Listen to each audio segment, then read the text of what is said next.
from the CBS Bay Area studios, this is KPIX 5 News. Welcome back. It's just about 6:30. Good morning. I'm Devin Fehely. And I'm Julie Watts. A pipeline company was found guilty of criminal charges in a massive oil spill in Santa Barbara County. In May of 2015, a corroded pipe ruptured, sending more than 120,000 gallons of crude oil gushing onto a state beach. Yesterday, a jury found Plains All-American Pipeline guilty of 1 felony and 8 misdemeanors, including killing wildlife. Before the trial, federal inspectors said the Houston-based company had committed errors that made the disaster worse. A massive ocean cleanup is launching later today. Chopper 5 flew over a ship that will take off from Alameda. It looks like a giant pipeline is attached to it. That's a 2,000-foot-long device designed to scoop up trash from the Great Pacific Garbage Patch. The area is made up of an estimated 1.8 trillion pieces of floating plastic. 24-year-old Dutch inventor Boyan Slat came up with the system when he was 16. It's inspired by trash-covered beaches. Coastlines are very effective ways of catching plastic, but the thing is that in those vast ocean garbage patches, there's simply no coastlines to catch any plastic. So you built one? So we built our own artificial coastline. Once it's towed into the garbage patch, the collection system forms a U shape to corral the trash. A skirt about 10 feet deep will catch the plastic for recycling. Slat hopes to deploy 60 of these systems. Testing has shown it could reduce garbage patch by 50% in 5 years. Expect delays on the Bay Bridge around lunchtime today. Caltrans is getting ready to implode the last 2 remaining piers on the old eastern span. The CHP will conduct rolling closures on the bridge between 11 a.m. and 1 p.m. The pedestrian and bike path on the bridge is already closed. Here's a look at the previous implosions on the bridge. Caltrans says it has a multi-step process in order to have a minimal impact on surrounding wildlife. Now, the FBI is offering a $10,000 reward to catch the arsonist who targeted a Planned Parenthood. Surveillance video shows a person in a hood walking up to a clinic in Watsonville. The suspect crouches behind a chair, lights a fire, and runs off. Now, this happened July 20th. 2 exam rooms were scorched, ruining medical equipment and supplies. The Delta fire in Shasta County will keep a key freeway closed for this weekend. A 45-mile stretch of Interstate 5 north of Redding is still shut down and will remain closed through tomorrow morning. The road is a major artery connecting California to the Pacific Northwest. Now we have video here. You can see a firefighter setting a backfire on the side of I-5. The wildfire has grown to more than 31,000 acres just 3 days after it started, and there is still no containment. The fire left behind charred trucks, cars, and debris. Some of the remains still smoldering. A VW Bug was burnt to a shell, and an RV, there's that bug you see there. There's also an RV that was destroyed. The fire has damaged at least 3 buildings so far, and the flames are threatening about 280 homes, mostly in rural areas. A war of words between 2 presidents, former President Obama unleashing a sharp rebuke of his successor on the campaign trail. KPIX 5's Alan Martin reports the gloves are coming off with the midterms at stake. A fired-up President Obama spoke at the University of Illinois, arguing the Republican Party has lost its way. They're undermining our alliances, cozying up to Russia. What happened to the Republican Party? The 44th president re-entered the political fray in dramatic fashion, accusing his successor of stoking racial division. We're supposed to stand up to discrimination. And we're sure as heck supposed to stand up clearly and unequivocally to Nazi sympathizers. How hard can that be, saying that Nazis are bad? With control of Congress at stake, President Obama called for a return to a healthy democracy. It did not start with Donald Trump. He is a symptom, not the cause. He's just capitalizing on resentments that politicians have been fanning for years. It was a striking turnaround for a man who has largely stayed silent, even as his successor slammed him. Obama hit back.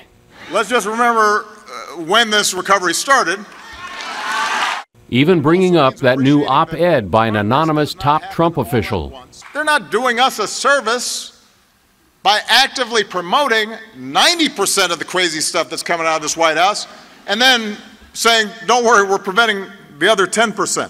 At a fundraising stop in South Dakota, President Trump had this to say about Obama's speech. I watched it, but I fell asleep. I found he's very good for sleeping. I think he was trying to take some credit. He was trying to take credit for this incredible thing that's happening to our country. Alan Martin, KPIX 5. We will likely hear more of this from former President Obama today when he heads here to California. The former president will be in Anaheim to support 7 Democratic candidates running in Republican districts. Those districts are key to recapturing the House. President Trump is threatening additional tariffs on Chinese goods, more than $250 billion worth. That's on top of $50 billion that's already in effect and $200 billion more that appears imminent. Now, if President Trump follows through, the tariffs would hit a total of $517 billion in Chinese products, virtually everything coming in. Well, on Capitol Hill, confirmation hearings wrapped up for Brett Kavanaugh, President Trump's nominee for the Supreme Court. Kavanaugh himself was not at yesterday's session. Instead, character witnesses and legal experts weighed in for and against the nomination. Democrats on the Senate Judiciary Committee have been using the hearings to highlight hot-button issues, including gun control. A Florida school shooter survivor spoke yesterday. If I were Judge Kavanaugh, who, as you know, said that assault weapons should not be banned, cannot be banned under the Second Amendment of the Constitution, what would you say to him? That my life, along with all the other youth, is more important than that gun. Now, the committee with the Republicans in the majority is expected to send Kavanaugh's nomination to the full Senate. The Catholic Church's Archdiocese of San Francisco held a meeting amongst its priests yesterday to discuss the church's nationwide abuse scandal. Now, so far, though, San Francisco priests say there are no plans to follow the lead of the San Diego diocese and release the names of those who have been investigated for abuse.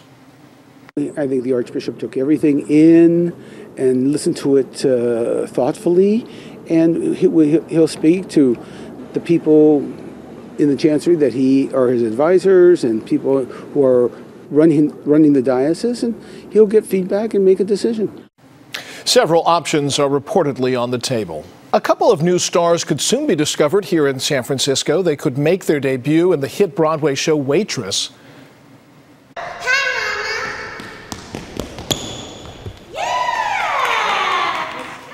5-year-old Millie Cone was one of dozens of young girls who auditioned yesterday for the role of Lulu. Lulu is the main character's daughter and appears in the show's final scene.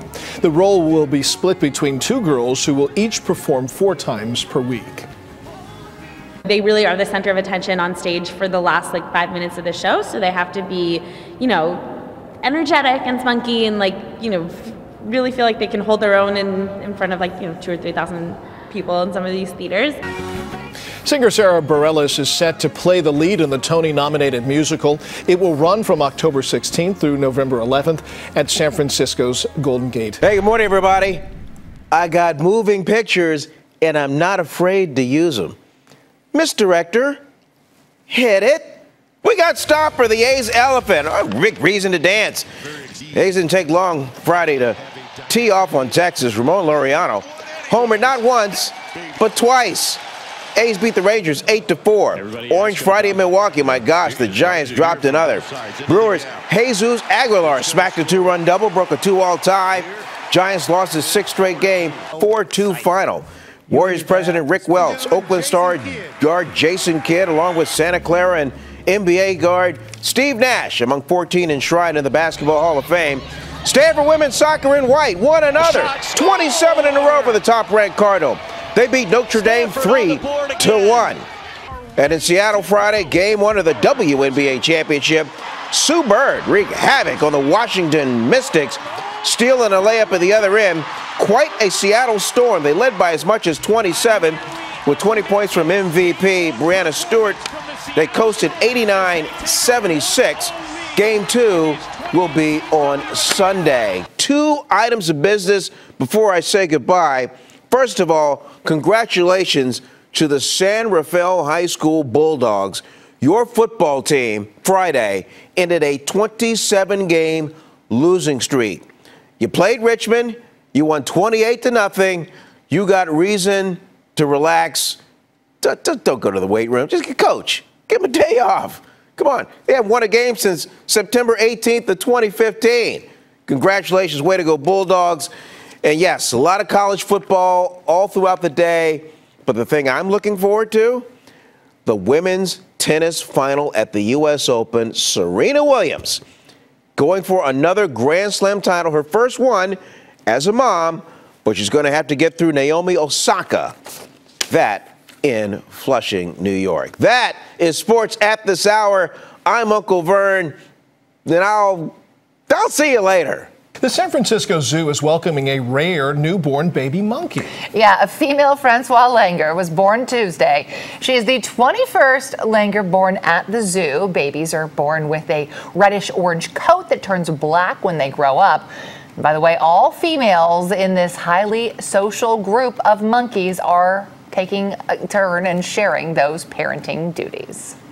Well, it's time for us to call it a morning. Thank you for watching KPIX 5 News this morning. We'll be back here tomorrow morning at 6 o'clock with Melissa Kane. Enjoy your Saturday.